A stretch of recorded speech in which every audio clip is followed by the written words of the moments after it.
Ma'am साहब,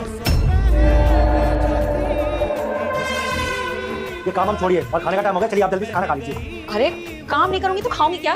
अरे ma'am साहब, आप खाना नहीं खाएंगे तो काम कैसे करेंगी? और आप लोगों को भूख नहीं लगती क्या? जाइए भाई, आप लोग भी खाना खाइए और ये फाइल बंद करिए। चलिए चलिए मैम साहब, ये काम बंद करिए और पहले खाना खा लीजिए। देख रहा ना, मीटिंग चल रही है, लोग आए हुए हैं, अभी रुक जाओ। अब किसका फोन आ गया? तो फोन भी ना।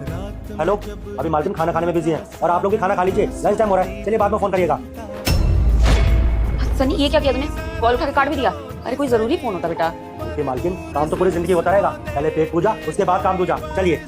सॉरी तो बॉदर ना, बट एक बात बोलूं, पहले तो ये गरीब आपके कैबिन में एकदम से आ जाता है, उसके बाद हमारी मीटिंग के बीच में मेरी फाइल को बंद कर देता है और फिर आपका फोन आता है तो वो भी काट देता है। ऑनेस्टली स्पीकिंग, आपको तो पता ही है, आप एक बिजनेस वुमेन, आपके पास कितने इंपॉर्टेंट कॉल्स आते होंगे। अगर ये इंपॉर्टेंट कॉल होता तो, अगर आपका लॉस हो गया तो हो सकता है आपकी ये प्रॉफिटेबल डील है, पर इस लड़के ने तो फोन ही काट दिया।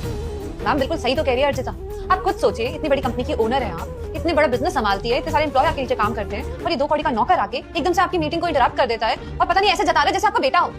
और तू 2 कौड़ी के नौकर, दिख नहीं रहा मीटिंग कर रहे हैं यहाँ पे हम? चुपचाप से जा, बाद में खाना खा लेंगे हम, निकल। मैम साहब, हमें माफ कर दीजिए। दरअसल बात यह है कि आज मैम साहब ना घर से जल्दी जल्दी में चली आई थी, नाश्ता करके नहीं आई थी। उनको दवाई भी खानी होती है, उनकी तबीयत ठीक नहीं रहती है। बस हमें उनकी थोड़ी सी फिक्र हो रही थी, इसलिए हम ऑफिस में खाना लेकर चले आए। हमने सोचा कि पहले वो खाना खा ले, उसके बाद थोड़ी दवाई खा लेंगी तो उनको आराम मिल जाएगा, उसके बाद कुछ काम कर लेंगी। हमारा और कोई मतलब नहीं था, हमें माफ कर दीजिए। हाँ, तुम्हें पता भी कैसे होगा, गरीब जो। तुम्हें पता है यहाँ पे कितनी इंपॉर्टेंट मीटिंग्स होती है, कितने बड़े बड़े लोग आते हैं यहाँ पे। एक ड्रेसिंग सेंस होता है, कपड़े पहनने का तरीका आना चाहिए कि आप कौन से कपड़े पहन के कहाँ आ रहे हैं। और खुद की हालत देखो, कैसे फटीचर जैसे कपड़े पहन रखे हैं तुमने। हाय बड़े, अब बेवकूफों की तरह यहीं खड़े रहोगे या जाओगे? बेशरम हो क्या? कान पे जूता नहीं रखना है तुम्हारे? बेवकूफ कहीं के, इतनी इंसल्ट कराई लेकिन उसके बावजूद भी यहाँ से उठ के जाने के लिए तैयार नहीं है। निकलो। हमें माफ कर दीजिए मैडम, हम जाते हैं यहाँ से।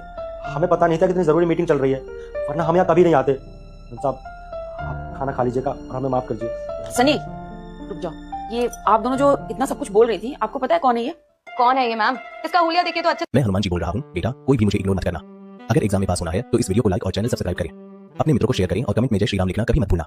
समझ में आ रहा है, ये नौकर है, ये मेरा बेटा है।